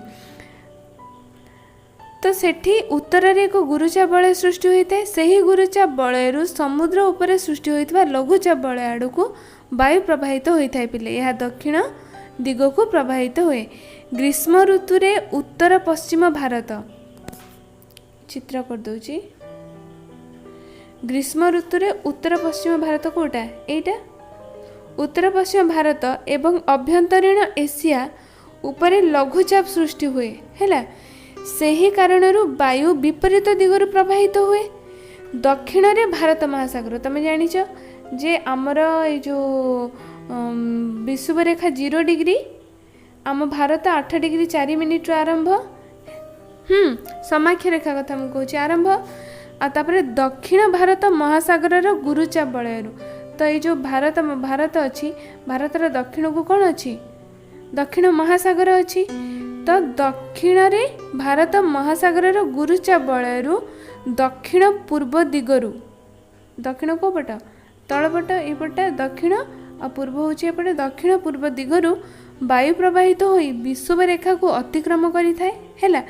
परे यह पश्चिम आड़ को बंकई भारत उपमहादेश उपरे सृष्टि होइतिबा लघुचाप बलय चित्र तो करके देखैथिली लघुचाप बलय कोठी लघुचाप बलय आड़ को प्रवाहित होइथाए। एबे बुझी पारला बिले धन्ना तुमको कहि दोची एटा होची भारत हेले एटा होची विषुव रेखा। आ तमे जानिछ भारतर दक्षिण को कौन अच्छी भारत महासागर अच्छी एटा होची विषुव रेखा। तो ये भारत महासागर कौन गुरुचाप सृष्टि होता है। तो एठी जो आमर उत्तर पश्चिम रे लघुचाप सृष्टि होता है एवं एशिया महादेश अभ्यंतर रे लघुचाप सृष्टि होता है। ए गुरुचाप बलय विपरीत दिग बहिब कि नहीं लघुचाप आड़ को। तो दक्षिण रे भारत महासागर गुरुचाप बलय दक्षिण पूर्व दिगरु दक्षिण पूर्व कोटा यहाँ हूँ दक्षिण एपटे पूर्व दक्षिण पूर्व एटा है दक्षिण पूर्व दिगरु वायु प्रवाहित हो विषुव रेखा अतिक्रम करता है विषुव रेखा को अतिक्रम करता है। पर यह पश्चिम आड़ को बंकी जाए पुणी यहाँ ये पश्चिम आड़ को बंकई जाए पश्चिम आड़ को बंकी भारत उपमहादेश उपर सृष्टि होता लघुचाप ये सृष्टि होता लघुचाप बलय आड़ को प्रवाहित हुए। एबे बुझीपार पिला माने तुम लिखिपार परीक्षा पढ़िले तो या मुखस्थ करने आवश्यक नहीं या बुझीगले आ तुम कौन से असुविधा हम ना जमती एवं मुझे तुमको चित्र मध्यम बुझेदी तुम आराम से वर्णना कर लेखि पार। तो आम वायुर चाप और भूपृष्ठर वायु प्रवाह विषय पढ़ुंट। तो ये वायु प्रवाह जापार केमती वायु प्रवाहित होची गुरुचाप बलय लघुचाप आड़ को यह दक्षिण पश्चिम मौसुमी वायु कह जाए। यह कौन कह जाए दक्षिण पश्चिम मौसुमी वायु। तो पिला माने तुम जदि प्रश्न पड़े दक्षिण पश्चिम मौसुमी वायु क्या कह जाए तो मैंने यहाँ लिख है जे ग्रीष्म ऋतु रे उत्तर पश्चिम भारत एवं अभ्यंतरीण एशिया लघुचाप सृष्टि हुए। से ही कारणरू वायु विपरीत दिगरु प्रवाहित हुए। तो दक्षिण दक्षिण रे भारत महासागर गुरुचाप बल दक्षिण पूर्व दिगरू वायु प्रवाहित हो विषुव रेखा को अतिक्रम करता है एवं भारत रे जो लघुचाप बलय थाए सेठारे आसी पहुँची थाए सेठी प्रवाहित होता है। यह कौन कह जाए दक्षिण पश्चिम मौसुमी वायु लेखा तो होती लिखिद पूरा आराम से किसी असुविधा नहीं पूरा सहज बुझीगले पूरा सहज मुखस्थ करेंगे जदि पूरा कष्ट। यही वायु समुद्र उपर दे गति करुथिबारु वायु बहु परिमाण जलीय बाष्प संग्रह करता है। तो आम जानते जो वायु समुद्र उपर दे गति करें से बहु परिमाण कौन था जलीय बाष्प थाए किंतु स्थल भाग जो वायु प्रवाहित होता है से जलीय बाष्प न थाए एवं विभिन्न स्थान में प्रचुर परिमाण वृष्टिपात कराई थाए कौटा दक्षिण पश्चिम मौसुमी वायु। ऊर्ध्व स्तर वायु प्रवाह पश्चिम वायु स्रोत द्वारा नियंत्रित हुए। तो ऊर्ध्व स्तर वायु प्रवाह पश्चिम वायु स्रोत द्वारा नियंत्रित हुए। यही पश्चिम वायु स्रोतर एक अंश विशेष होउची जेड स्रोत। यही जेड स्रोत 27 डिग्री 30 मिनिट उत्तर अक्षांश उपर अवस्थित। तो 23 डिग्री 30 मिनिट कहले तुम आराम से बुझीज कहीं तुम दशम पढ़ीच भारतर आकार अवस्थिति एटा कौन 0 डिग्री है जदि ये 0 डिग्री है आम भारत केते स्टार्ट होती 8 डिग्री 4 मिनिट स्टार्ट होती कि नहीं। जदि तुम जापार ताले 9th क्लास रे भारतर आकार अवस्थिति गोटे डायग्राम वाला वीडियो अच्छी सेटा हूँ से क्लास पढ़ाई भी मजा लगे मस्त लगे से क्लासटा नवम श्रेणी है नवम श्रेणी प्लेलिस्ट को पलैब प्लेलिस्ट गोटे ऊपर लोपा क्लासेस खोले प्लेलिस्ट गोटे ऊपर ऑप्शन अच्छी प्लेलिस्ट को मारिदेव से 9th क्लास को ओपन कर 9th क्लास रे सेठी खोजिदेव जोग्राफी क्लास अच्छी भारतर आकार अवस्थिति से 2टा क्लास पुणी अच्छे तुम देखो जो थे डायग्राम अच्छी मु पूरा अंकन कर माने केते डिग्री कौन सेटा ही से विषय है। तो 8 डिग्री 4 मिनिट आरंभ तो ये देती यही जेड स्रोत केते डिग्री 27 डिग्री 30 मिनिट उत्तर अक्षांश उपर अवस्थित। तो यही हिसाब से तुम आकलन कर तेणु यह क्रांतीय पश्चिम जेड स्रोत बोली कहुए जेड क्या कहुए जेड स्रोत क्या कहुए पढ़ी पारे तुम या पढ़ीदेव भल भाव मन दे। यही जेड स्रोत गुड़िक ग्रीष्म ऋतु व्यतीत अन्य सबु समय हिमालयर दक्षिण रे प्रवाहित हुअन्ति पिलामाने। एमाने शीत ऋतु रे भूमध्य सागर रे सृष्टि होइथिबा पश्चिमा वायु विशृंखला गुड़ी को आनिबारे सहायता करिथांती एवं वर्षा देइथांती। तो पिला माने कोन एमाने शीत ऋतु रे भूमध्य सागर रे सृष्टि होइथिबा पश्चिमा वायु विशृंखला गुड़ी को आनिबारे सहायता होइथांती। सूर्यंक गति सहित संबंधित होई ग्रीष्म ऋतु रे उपक्रांतीय पश्चिम जेड स्रोत हिमालयर उत्तर को गति करि थाए। क्रांतीय जेड स्रोत भारतीय उपद्वीप उपरे गति करी 14 डिग्री उत्तर रे अवस्थापित हुए। उत्तर भारत समतलर अंतर्गत प्राय 25 डिग्री उत्तर रे पूर्वीय जेड स्रोत अवस्थापित हुए। यह क्रांतीय मंडलीय वार्तावर्त गुड़ी को भारत को आने। यही वार्तावर्ती गुड़िक भारत वृष्टि पाई थाए। तो पिलामाने बहु उच्चरे ट्रोपोपॉज निकटरे प्रवाहित हेउथिबा प्रबल वेगगामी वायु स्रोत को जेड कहुए। जेड क्या कहुए बहु उच्चरे ट्रोपोपॉज निकटरे प्रवाहित हेउथिबा प्रबल वेगगामी वायु स्रोत को जेड कहुए। जेड स्रोत कहुए। यार प्रस्थ केते 500 किलोमीटर और गभीरता केते 5 ରୁ 8 किलोमीटर पवनर वेग घंटा प्रति होची 350 किलोमीटर 450 किलोमीटर भितर है। तो पिला माने एबे आमे पढ़िबा भारतर मौसुमी जलवायु। भारत रे साधारणतः मौसुमी जलवायु देखा जाए। मौसुमी वायु वर्ष सारा एक निर्दिष्ट दिगरु प्रवाहित हुए नहीं पिला माने। तो मौसुमी वायु वर्ष सारा एक निर्दिष्ट दिगरु प्रवाहित हुए नहीं। ऋतु परिवर्तन रे दिग परिवर्तन यार होची एक विशेषत्व। ऋतु परिवर्तन रे ए जो मौसुमी वायु दिग परिवर्तन मध्य करथाय। यह वर्षर केतेक मासरे दिग परिवर्तन करी विपरीत दिगरु प्रवाहित होइथाय। या पूर्व मध्य हम चित्र माध्यम रे किछि बुझिथिले।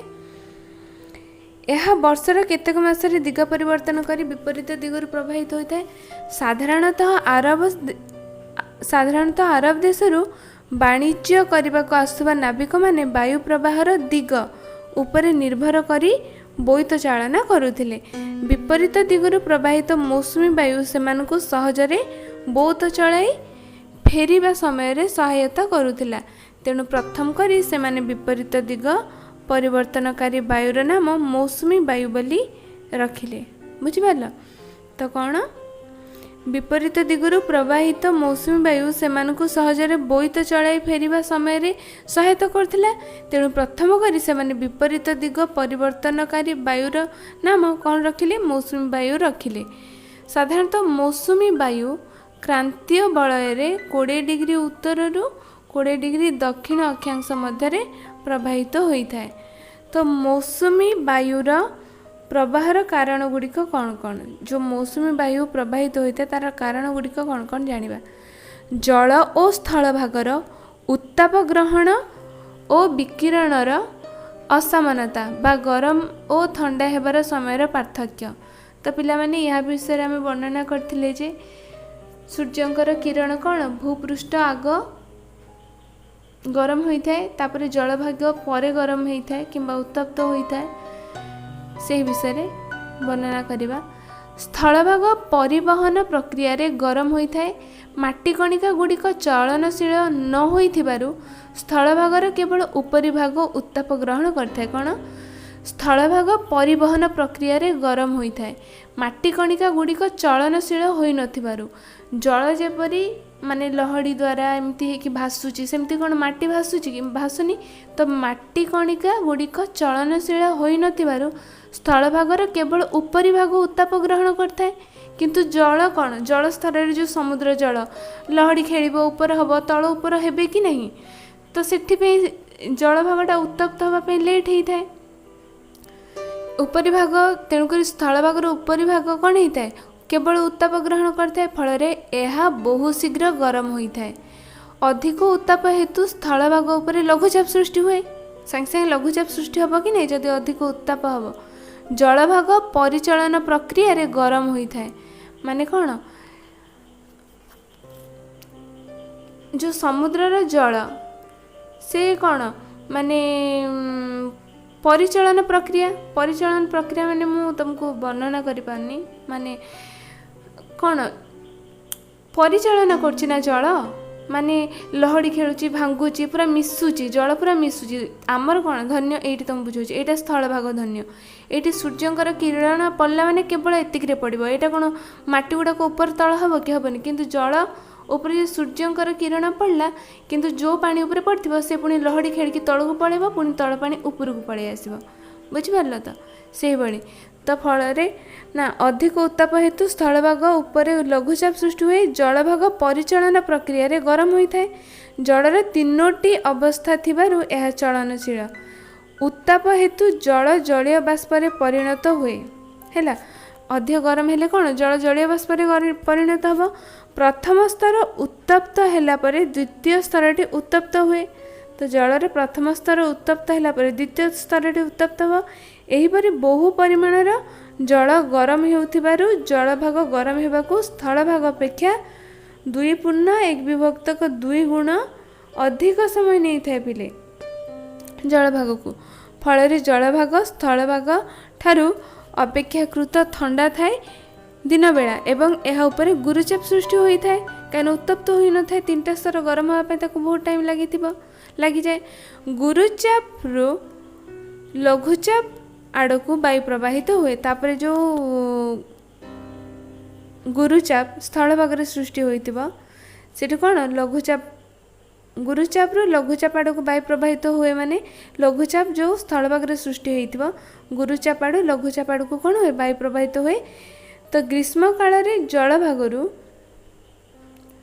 ସ୍ଥଳଭାଗ ଆଡ଼କୁ ବାୟୁ ପ୍ରବାହିତ ହୋଇଥାଏ। ଏହାକୁ ଦକ୍ଷିଣ ପଶ୍ଚିମ ମୌସୁମୀ ବାୟୁ ବୋଲି କୁହାଯାଏ। ତ ଏଇଟା ମନେ ରଖିଦେବ, ତୁମର ପଢ଼ିପାରେ ଦକ୍ଷିଣ ପଶ୍ଚିମ ମୌସୁମୀ ବାୟୁ କାହାକୁ କୁହାଯାଏ। ତ ତୁମେ ଏଗୁଡ଼ାକ ଲେଖିବ। ଆଗକୁ ପଢ଼ିବା। ବହୁତ ଇମ୍ପୋର୍ଟାଣ୍ଟ ପିଲେ, ଦକ୍ଷିଣ ପଶ୍ଚିମ ମୌସୁମୀ ବାୟୁ ମନେ ରଖିବ। जून रु सेप्टेम्बर मास मध्य यही जलीय बाष्पूर्ण वायु भारतर अधिकांश अंचल में वृष्टिपात कराई। दक्षिण पश्चिम मौसुमी वायु विषय आम पूर्व वर्णना अलरेडी कर सारी। शीत काल में विपरीत अवस्था सृष्टि हुए, स्थलभाग उपरे उत्ताप कम थाए, तेणु यह उपरे गुरुचाप सृष्टि हुए। जलभाग बहु समय धरी उत्ताप को धरी रखुथिबारु एहार उत्ताप अधिक होइथाए, फलरे एहा उपरे लघुचाप सृष्टि हुए। वायुचापर पार्थक्य हेतु स्थलभाग आड़ू शीतल वायु भारत महासागर आड़क प्रवाहित होता है। यही वायु स्थलभाग को आसबार शुष्क होता है। स्थलभाग आड़क आसबार कौन शुष्क होता है। उत्तर पूर्व आयन वायु, दक्षिण पूर्व आयन वायु। कौन उत्तर पूर्व आयन वायु, दक्षिण पूर्व आयन वायु विषुवमंडल लघुचाप अंचल परस्पर सहित मिलित होता है। यही दुईटा कौन उत्तर पूर्व आयन वायु और दक्षिण पूर्व आयन वायु विश्वमंडल लघुचाप अंचल परस्पर सहित कौन होता है मिलित होता है। यह कौन कह जाए अंतःक्रांतीय अभिसरण क्षेत्र। तो यहाँ जदि तुम पढ़ अंतः क्रांतीय अभिसरण क्षेत्र क्या कह जाए ना, तो देखापी बहुत कष्ट लगुच जे यार उत्तर कौन हम, किंतु उत्तर बहुत सहज। कौन उत्तर पूर्व आयन वायु एवं दक्षिण पूर्व आयन वायु विषुवमंडल लघुचाप अंचल परस्पर सहित मिलित होता है। अंतःक्रांतीय अभिसरण क्षेत्र कह जाए।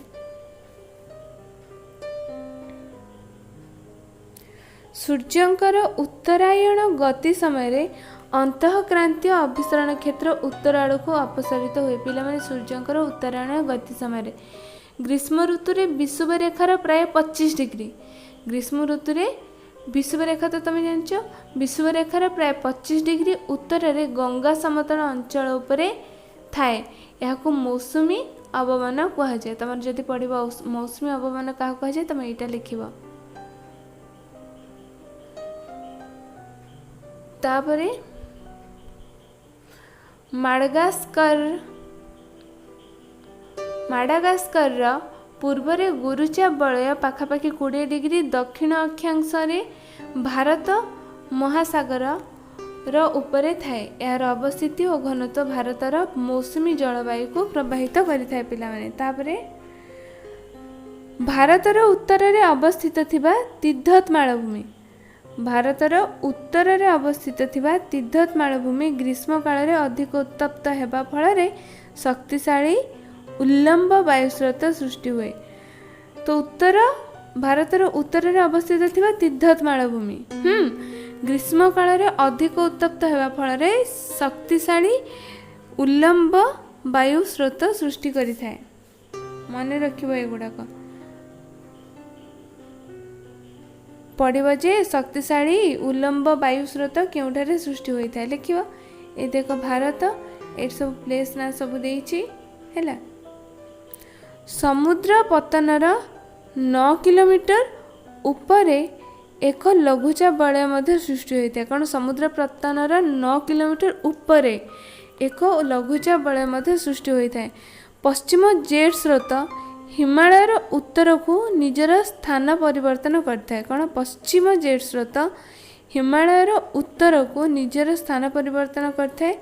पूर्वीय जेट स्रोत भारतर उपद्वीप उपरे ग्रीष्म काल रही है। कौन पूर्वीय जेट स्रोत भारतर उपद्वीप उपरे ग्रीष्म काल रही है। तापर दक्षिण समुद्र रे चापर परिवर्तन मध्य जलवायु प्रभावित होता है। दक्षिण समुद्र चापर परिवर्तन मध्य जलवायु परिवर्तन होता है। साधारणतः क्रांतीय मंडल में अवस्थित थिबा दक्षिण प्रशांत महासागर उपरे गुरुचाप और पूर्व भारत महासागर उपरे लघुचाप होता है। किंतु समय समय यार विपरीत लक्षण देखा जाए। पूर्व प्रशांत महासागर रे पूर्व भारत महासागर सागर अपेक्षाकृत कम चाप परिलक्षित हुए। यही परिवर्तनशील चाप को दक्षिण दोलन कह जाए। यही सब मन रख दक्षिण दोलन युड़ाक तो तुम परीक्षा पढ़ो कि SO बोली कह जाए। चापर तारतम्य ताहिती द्वीप उपरे एवं ऑस्ट्रेलिया डार्विन ठारे गणना कराଯାए मौसुमी वायुर तीव्रता विषय भविष्य सूचना दिया जाए। बुझला। चापर पार्थक्य बेसी नथिले मौसुमी वायु डेरी रे आसे। जदि चापर पार्थक्य बेसी नथिबो ताले मौसुमी वायु डेरी रे आसे।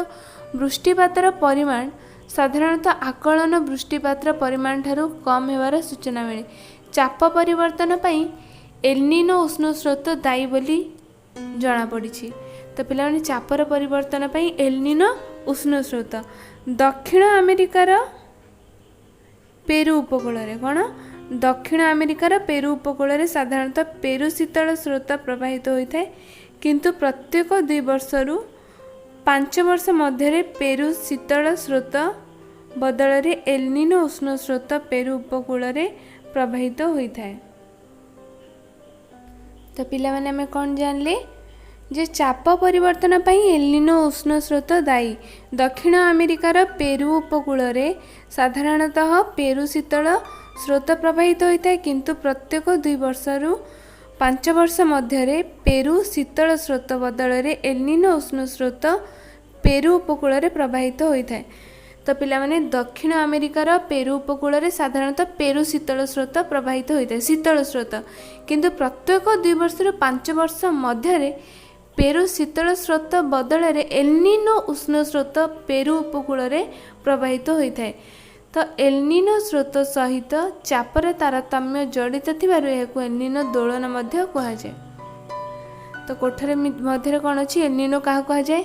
यह एक सामयिक उष्ण स्रोत।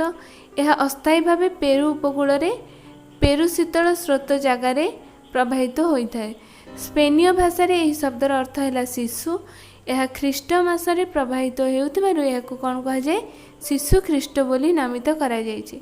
तुम पढ़ब एलनिनोर अन्य नाम कौन? शिशु ख्रीष्ट किंबा शिशु ख्रीष्ट क्या कहा जाए? यह जो समुद्रर पृष्ठ देश में उत्ताप वृद्धि पाई थाए। यह जो समुद्र पृष्ठ कौन होता है? पृष्ठ देश में उत्ताप वृद्धि पाई थाए एवं वाणिज्य वायु दुर्बल मध्य होता है। वाणिज्य वायु दुर्बल होता है। पिला माने एटा थिला जलवायुर पार्ट 1 क्लास। पार्ट 2 क्लास रे आमे बाकी जेतिकी रहिला सारी दबा। पार्ट 1 क्लास टाकू तुम मैंने पूरा पढ़ी की भल भाव सारी दियो। नेक्स्ट क्लास को आमे पार्ट 2 रे सब किछि सारी दबा। पिला माने घरे मन देकी पाठ पढ़िबो, बदमाशी करबनी, गुरुजन को सम्मान करिबो। Have a nice day, take care.